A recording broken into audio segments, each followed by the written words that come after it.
नमस्ते, आप देख रहे हैं कच्चा चिट्ठा। मैं हूं आपके साथ जसप्रीत कौर। क्या रूस ने ईरान को ये गारंटी दे दी है कि रूस ईरान को हारने नहीं देगा? कुछ रिपोर्ट्स में दावा किया गया है कि अगर अमेरिका अगले 24 घंटे में ईरान पर हमला करता है तो रूस सीधी जंग में शामिल हो सकता है या फिर खुलकर ईरान की मदद कर सकता है। शायद यही वजह है कि ईरान ने अमेरिका से दो टूक कह दिया है कि वो परमाणु प्रोग्राम पर ना तो बात करेगा, ना ही परमाणु प्रोग्राम रोकेगा। ईरान के इस ऐलान के बाद से ट्रंप ने धमकी दी है कि अमेरिकी सेना ईरान का सर्वनाश कर देगी।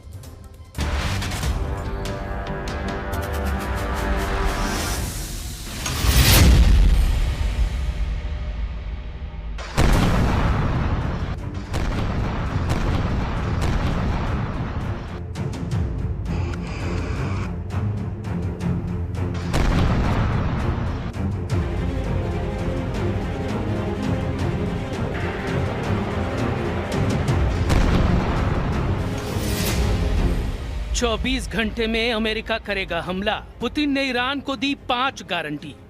अगले 24 घंटे में ईरान पर किसी भी वक्त हमला हो सकता है। ट्रंप का अल्टीमेटम बुधवार रात 8 बजे खत्म हो रहा है। इस बीच ईरान ने पाकिस्तान के जरिए अपना 3 चरण का शांति प्रस्ताव भेजा था, जिसे ट्रंप ने पूरी तरह से खारिज करते हुए कहा कि अब ईरान पर ऐसा भीषण हमला होगा कि ईरान नरक की आग में जलेगा। इधर हॉर्मुज स्ट्रेट, अरब सागर के आसपास अमेरिका के 17 से ज्यादा युद्धपोत ईरान को घेर चुके हैं। हैरान करने वाली बात तो ये है, अमेरिका ने अपने 4 विमान वाहक पोत यानी एयरक्राफ्ट कैरियर को ईरान के खिलाफ जंग में उतार रखा है। लेकिन सबसे चौंकाने वाली बात यह है कि जिस तरह से 27 अप्रैल 2026 को रूस के सेंट पीटर्सबर्ग में राष्ट्रपति पुतिन और ईरान के विदेश मंत्री अब्बास अरागची की शानदार मुलाकात हुई है, उससे अमेरिका बुरी तरह से बौखला गया है। पुतिन ने साफ इशारा कर दिया है कि हम ईरान को किसी भी कीमत पर हारने नहीं देंगे। रिपोर्ट्स में दावा किया गया है कि रूस ने ईरान को 5 ऐसी गारंटी दी है, जिससे साफ हो गया है कि अब रूस ईरान के साथ जंग में उतरने जा रहा है। उधर जर्मनी के चांसलर के बयानों से अमेरिका और ट्रंप बुरी तरह से खफा हैं। जर्मन चांसलर फ्रेडरिक मर्ज ने 2 टूक कहा है, ईरान अमेरिका की उम्मीद से कहीं ज्यादा शक्तिशाली निकला है। जर्मन चांसलर फ्रेडरिक मर्ज ने यहाँ तक कह दिया कि ईरान हर दिन अमेरिका और ट्रंप को बेइज्जत कर रहा है और हॉर्मुज में अमेरिका को फंसा दिया है। इधर ईरान ने साफ कह दिया है कि अब अमेरिका से परमाणु मुद्दे पर कोई बात नहीं होगी। हम शुरुआत करते हैं ट्रंप के जंगी अल्टीमेटम और पुतिन की उस गारंटी से, जिसके दम पर अब ईरान लंबी जंग लड़ने को तैयार हो चुका है। रूस की 5 गारंटी से लड़ेगा ईरान। 24 घंटे में आर पार की जंग शुरू।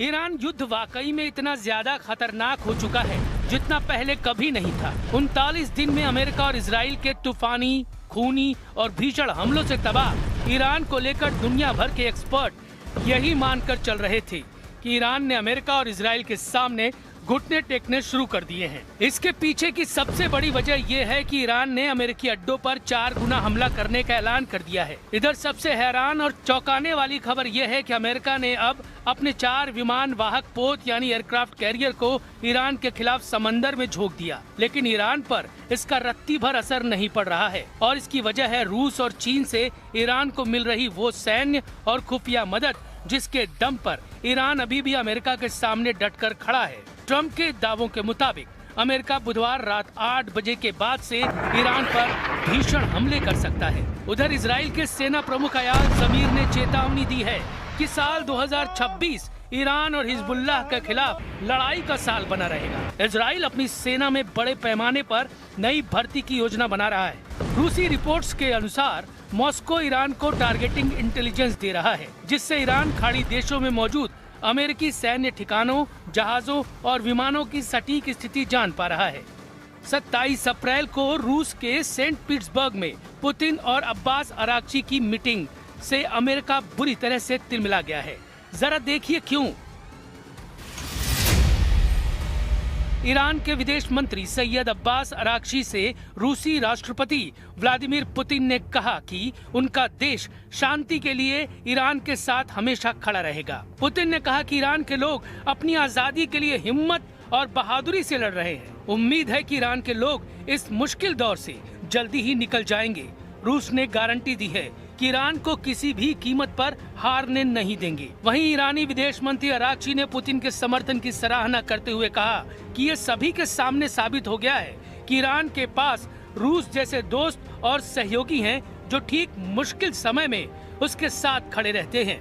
ईरान अमेरिका में दूसरे दौर की वार्ता की चर्चा से पहले अरागची पुतिन की इस बैठक को काफी अहम माना जा रहा है। Again, I'm not going to speculate about the president's decision-making on this matter. Suffice it to say that the nuclear question is the reason why we're in this in the first place. Und ich erkenne im Augenblick nicht, welchen strategischen Exit die Amerikaner jetzt wählen. Zumal die Iraner offensichtlich sehr geschickt verhandeln oder eben sehr geschickt nicht verhandeln. Und die Amerikaner da nach Islamabad reisen lassen und ohne Ergebnis wieder abreisen lassen. Da wird eine ganze Nation gedemütigt durch die iranische Staatsführung, vor allem durch diese sogenannten Revolutionsgarden. America को बेइज्जत कर रहा है Iran, German chancellor का बड़ा दावा। 39 दिन तक लगातार ईरान से युद्ध करने वाले अमेरिका और इजराइल की सैन्य ताकत, काबिलियत और फैसलों पर दुनिया भर में सवाल खड़े होने लगे हैं। ईरान ने जिस ताकत और दिलेरी से हमलों का सामना किया है, उसे देखकर जर्मन चांसलर फ्रेडरिक मर्ज ने तीखे बयान दिए हैं, जिसे सुनकर अमेरिका बुरी तरह से बौखला गया है। जर्मन चांसलर फ्रेडरिक ने दो टूक कहा कि ईरान उम्मीद से कहीं ज्यादा शक्तिशाली निकला। फ्रेडरिक मर्ज ने ये भी कहा कि इस वक्त ईरान हर दिन अमेरिका को अपने फैसलों और रणनीतियों से बेइज्जत कर रहा है। जर्मन चांसलर ने कहा कि ईरानी लीडरशिप बातचीत करने या फिर उसे टालने दोनों में माहिर साबित हुई है।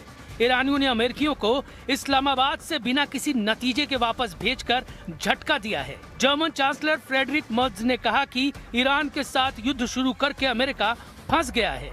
अमेरिका की कोशिश इस युद्ध से निकलने की है, लेकिन वो रास्ता नहीं ढूंढ पा रहा है। ईरान के साथ बातचीत और समझौते की कोशिश में अमेरिका को शर्मिंदगी उठानी पड़ रही है। मर्ज ने साफ तौर पर कहा कि ईरानी वार्ताकारों ने अमेरिका को बार बार अपमानित और बेइज्जत किया है। ईरान के मौजूदा लीडर अमेरिका को अपमानित कर रहे हैं। वे अमेरिकी अधिकारियों को पाकिस्तान बुलाकर बिना किसी नतीजे के वापस भेज रहे हैं। मुझे समझ नहीं आ रहा है कि ईरान युद्ध में अमेरिका किस तरह से बचकर बाहर निकल पाएगा। मर्ज ने ईरान में जंग की तुलना इराक और अफगानिस्तान में अमेरिका के पिछले युद्धों से की है। जर्मनी पश्चिम के उन देशों में शामिल है जिसने अमेरिका के ईरान में युद्ध का लगातार विरोध किया है। Und ich sehe im Augenblick nicht, wie das kurzfristig erreichbar ist, weil die Iraner offensichtlich stärker sind als gedacht und die Amerikaner offensichtlich auch in den Verhandlungen keine wirklich überzeugende Strategie haben. Bedauere das sagen zu müssen, aber es ist im Augenblick eine ziemlich vertrackte Lage.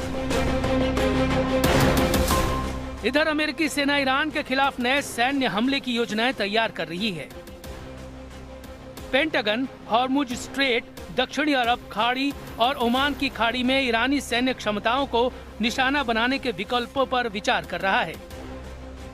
CNN की report के मुताबिक America खास तौर पर Iran की Islamic revolutionary guard corps यानी IRGC की fast attack boats और माइंस बिछाने में इस्तेमाल होने वाले जहाजों को निशाना बना सकता है। ईरान की नूर न्यूज और मेहर न्यूज एजेंसी ने बताया कि तेहरान के कुछ हिस्सों में हवाई रक्षा बैटरियां सक्रिय कर दी गई थीं। हालांकि उन्होंने इसके कारणों के बारे में साफ तौर पर कुछ भी नहीं बताया और न ही किसी घटना की जानकारी दी है। कुल मिलाकर हालात विस्फोटक है। अब देखना होगा कि बुधवार रात 8 बजे के बाद क्या अमेरिका ईरान पर तूफानी हमले करता है या नहीं। फिलहाल पुतिन ने ईरान का हौसला बढ़ाकर इस जंग को नए दौर में पहुंचा दिया है।